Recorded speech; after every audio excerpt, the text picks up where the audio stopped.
അഭയകേന്ദ്രമായി പ്രവർത്തിക്കുന്ന ഗാസയിലെ സ്കൂളിന് നേരെ ഇസ്രയേൽ ആക്രമണമുണ്ടായി. 27 പേർ ആക്രമണത്തിൽ കൊല്ലപ്പെട്ടതായാണ് വിവരങ്ങൾ. അൽത്തുഫയിലെ ദാർ അൽ അർഖാം സ്കൂളിൽ 3 മിസൈലുകളാണ് പതിച്ചത്. 100 പേർക്ക് പരിക്കേറ്റതായി സിവിൽ ഡിഫൻസ് ഏജൻസി വക്താവ് മഹ്മൂദ് ബസാൽ പറഞ്ഞു. മരിച്ചവരിൽ ഭൂരിഭാഗവും കുട്ടികളാണ്. കുടിയിറക്കപ്പെട്ട നിരവധി പലസ്തീനികൾ അഭയം പ്രാപിച്ചിരുന്ന സ്ഥലമാണ് ദർ അൽ അർഖാം സ്കൂൾ. ഹമാസിന്റെ ഒളിത്താവളമെന്ന സ്ഥിരം ആരോപണം ഉന്നയിച്ചാണ് ഇസ്രയേൽ സ്കൂളിൽ ആക്രമണം നടത്തിയത്.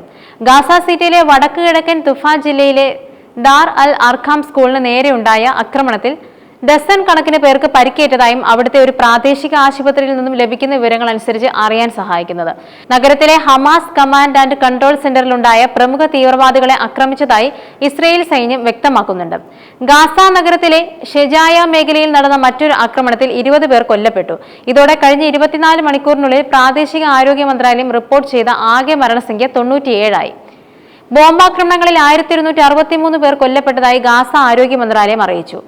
ദാർ അൽ അർഖം സ്കൂളിന് നേരെയുണ്ടായ ആക്രമണത്തിൽ മരിച്ചവരിൽ കുട്ടികളും സ്ത്രീകളും ഉൾപ്പെട്ടിട്ടുണ്ടെന്നും ഗാസയിലെ ഹമാസ് നടത്തുന്ന സിവിൽ ഡിഫൻസ് ഏജൻസിയുടെ വക്താവ് മഹ്മൂദ് ബസാൽ പറഞ്ഞു. കൂടാതെ ഒരു സ്ത്രീയെയും ഭർത്താവിനെയും സഹോദരിയെയും 3 കുട്ടികളെയും കാണാതായതായും അദ്ദേഹം വ്യക്തമാക്കി. അടുത്തുള്ള അൽ അഹ്ലി ആശുപത്രിയിൽ നിന്നുള്ള വീഡിയോയിൽ ഗുരുതരമായ പരിക്കുകളോടെ കുട്ടികളെ കാറുകളിലും ട്രക്കുകളിലും അവിടേക്ക് കൊണ്ടുപോകുന്ന ദൃശ്യങ്ങളും കാണാൻ സാധിച്ചു. ഇസ്രയേൽ സിവിലിയന്മാർക്കും സൈനികർക്കുമെതിരെ ആക്രമണം ആസൂത്രണം ചെയ്യാൻ ഹമാസ് പോരാളികൾ ഗാസ സിറ്റിയിലെ ആക്രമണം നടത്തുന്ന സ്ഥലം ഉപയോഗിച്ചിരുന്നുവെന്നും ഇസ്രയേൽ സേനയുടെ പ്രസ്താവനയിൽ പറയുന്നുണ്ട്. ഗാസ സിറ്റിയുടെ കിഴക്കൻ ഷെജയ്യ ജില്ലയിലെ നിരവധി വീടുകൾക്ക് നേരെ രാത്രിയിലുണ്ടായ ആക്രമണത്തിൽ കുറഞ്ഞത് 12 പേർ കൊല്ലപ്പെട്ടതായി സിവിൽ ഡിഫൻസും അറിയിച്ചു. വ്യാഴാഴ്ച രാവിലെ ഷെജയ്യയിലെയും 4 അയൽ പ്രദേശങ്ങളിലെയും താമസക്കാരോട് പടിഞ്ഞാറൻ ഗാസ നഗരത്തിലേക്ക് ഉടൻ ഒഴിഞ്ഞുപോകാൻ ഉത്തരവിട്ടിരുന്നു. ഈ ആഴ്ച വടക്കൻ ഗാസയിലെ നിരവധി പ്രദേശങ്ങളിലേക്കും തെക്കൻ നഗരമായ റാഫ മുഴുവനായും അയൽരാജ്യമായ ഖാൻ യൂനിസിന്റെ ചില ഭാഗങ്ങളിലും നിന്നും IDF സമാനമായ ഒഴിപ്പിക്കൽ ഉത്തരവുകൾ പുറപ്പെടുവിച്ചിരുന്നു. ഇത് ഏകദേശം 1 ലക്ഷം പലസ്തീനികളെ പലായനം ചെയ്യാൻ പ്രേരിപ്പിച്ചുവെന്നും UN വ്യക്തമാക്കുന്നുണ്ട്.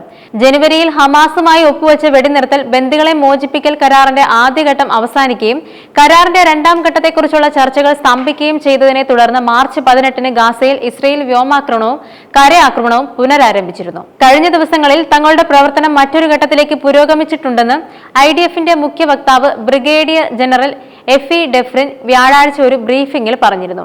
എന്നാൽ റഫ പ്രദേശം വളയുകയും വിഭജിക്കുകയും ചെയ്യുക എന്ന ലക്ഷ്യത്തോടെ തെക്കൻ ഗാസ മുൻപിൽ ഞങ്ങൾ പ്രവർത്തനങ്ങൾ വിപുലീകരിച്ചിരുന്നുവെന്നും അദ്ദേഹം പറഞ്ഞിരുന്നു.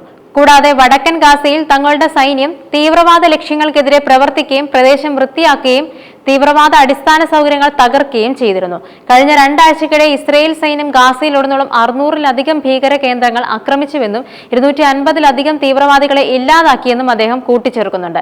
എന്നാൽ വെടിനിർത്തൽ അവസാനിച്ചതിന് ശേഷം ഗാസയിൽ ഇസ്രയേൽ പ്രതിരോധ സേന വ്യോമ കര പ്രവർത്തനങ്ങളെ വൻതോതിൽ വിപുലീകരിക്കുകയാണ്.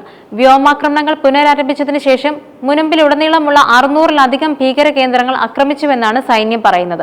ഹമാസിനെ സമ്മർദ്ദത്തിലാക്കാൻ 1 മാസത്തിലേറെയായി ഗാസ മുനമ്പിലേക്കുള്ള മാനുഷിക സഹായം, ഭക്ഷണം, ഇന്ധനം എന്നിവയുടെ വിതരണം ഇസ്രയേൽ തടഞ്ഞു വെച്ചിരിക്കുകയാണ്.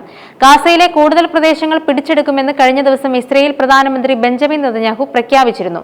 ഗാസയിലെ 64% പ്രദേശങ്ങൾ സൈനിക നിയന്ത്രിത മേഖലയായും നിരോധിത മേഖലകളുമായും പ്രഖ്യാപിച്ചിട്ടുണ്ട്.